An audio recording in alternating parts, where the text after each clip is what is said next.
Oh, it is recording. Okay. I'm Renee Laura, and I've attended a lot of genealogy conferences, and this is my 5th year of being a genealogy blogger. Now it's an ambassador, and I'm with my best friend Laura Chandia, and we've known each other since we were in high school. So Yep. we're going to tell that story to you, how we became best friends. Yeah, sounds good. Well, I was Laura Harubin, and she was Renee Harris. So, at the time. Yeah. Well, I remember. I think we were in the 8th grade, Probably. and we were in some kind of class, and we were together as a group. We had to do some kind of a Probably social project. studies. Yeah, I think so. I think we had a social studies project that just randomly grouped us together. Yeah, and I think we had to think of another world with different names, and I think you put Kolob and Because started putting I out would, Book of Mormon things. I would walk around in school with my Book of Mormon, and I would have Joseph Smith pamphlets and just pamphlets for the church, and I used to give them out to people. And I felt free to do that because Donnie and Marie, their show was on the air, and I just felt really proud to be able to tell people that I was also a Mormon just like them. So yes, I was sitting in the class, and I was going through that book. Mm-hmm. And giving out all sorts of strange things. But I also remember we were in, I think, 8th grade, and we were talking about the Mormons, and you answered almost every question. And I was like, wow. Oh, that's Wow, right. That's right. I was so impressed. Because that was part of the history. Yeah, it was a Because history. they were going through the history. Yeah. I don't think they do that anymore. Probably not. Yeah. But anyway, so our time's getting going. But we've got 7 minutes. Okay.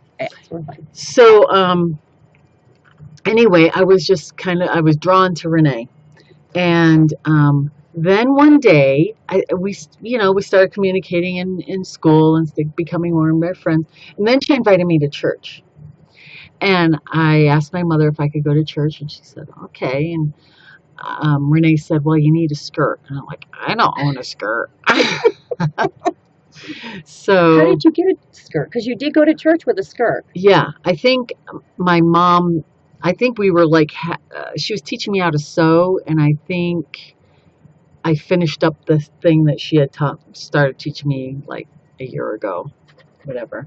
But I was never well dressed when I went to church. But no, you were always well dressed. You just had she had a problem keeping her legs together. She never wore dresses, and we had to learn the whole etiquette of wearing a dress because they were shorter then. They were above the knees, and you had to be really careful. Yeah, this was in 1975. Probably. Yeah. Probably somewhere around there. Yeah. So anyway, so I started getting very interested. And one thing, Renee and her mom and her family would come by and give me a ride every single Sunday. And we lived out in the areas where the church was just not around the corner. It was, you had to travel. Yeah. So I was really impressed with that. But anyway, so time went on, and we started going to church a lot. And I mean, well, it was like 3 hours, and you had the split sessions. So and your mother had such a hard time because with the split sessions, I think we had like maybe Sunday school, and then we would come back later for sacrament. I don't remember where. Yeah. What are we missing? We would have been mutual. I don't know how we did the schedule, but anyways, it was split, crazy. And we would choose to stay at the church so we could just sit and gab. Yeah, but I also had missionary lessons. Oh, that's right. You had missionaries lesson there in between. So remember how we used to raid the kitchen? We would try to look for something to eat. And it was like, why did we always think that food was going to appear there in between weeks? Oh, brother. So I took the lessons, and Renee was there with me all the time. And we also had crushes on a lot of the missionaries. Oh yeah. Because we were teenage girls. Yeah. That was rather awesome. kind of weird. Of course, they were interested because they wanted me to get baptized. But Laura was really searching and really asking questions. So she didn't take the lessons because the missionaries were terribly cute, Yeah, which that's they true. were. She took the lessons because she honestly had a heart that wanted to know more. Well, and I was like that for about 6 months or something like that.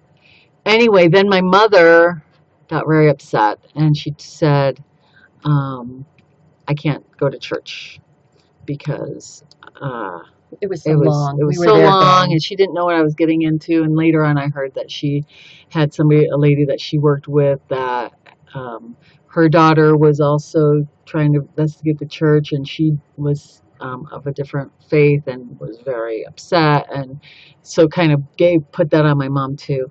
And my mom came and talked to your dad, Yeah. who is the bishop, and Yeah, it was one yeah, of those kind of times when we were was, hanging around at the church in between things that your mom came up really upset that one Sunday and then took you yeah, away, and we cried yeah, because it was really sad. you couldn't come to church, Yeah. and yeah, that was so sad. It was Yeah. so sad. Then after about 6 months, she asked if I wanted to go again, and so I went again, and then it happened again. And So twice I wasn't able to go to church, but I always did the home study the seminary. Yep. And Renee was always there for support and stuff. So It was like she was a member, she just wasn't baptized. yeah. So then after a while, my mom said, "Laura, do you want to?" Oh, I went back to church again. She said, "Do you want to be baptized?" And I said, "What?" Yeah, that was a shocker I day. was shocked. It was Yeah. out of nowhere. Yeah. Out of nowhere. Yeah. Yeah. So 2 weeks later, I think, because I Yeah, finished up do it or quick. whatever. Yeah, right away, or 2 days later. Anyway, so I remember our friend Jill, who's no longer with us, she baptized She also got, month yeah, after, a month after me. because while you were not able to go and we're going, that's when Jill ended up coming into the picture too. So we weren't alone. Yeah. I was quite the little missionary.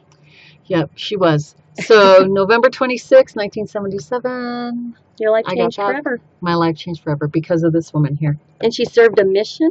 And I love her. She had, I don't know. And she has children that have served missions. So See, she's so been faithful and good. And that's like you served a mission.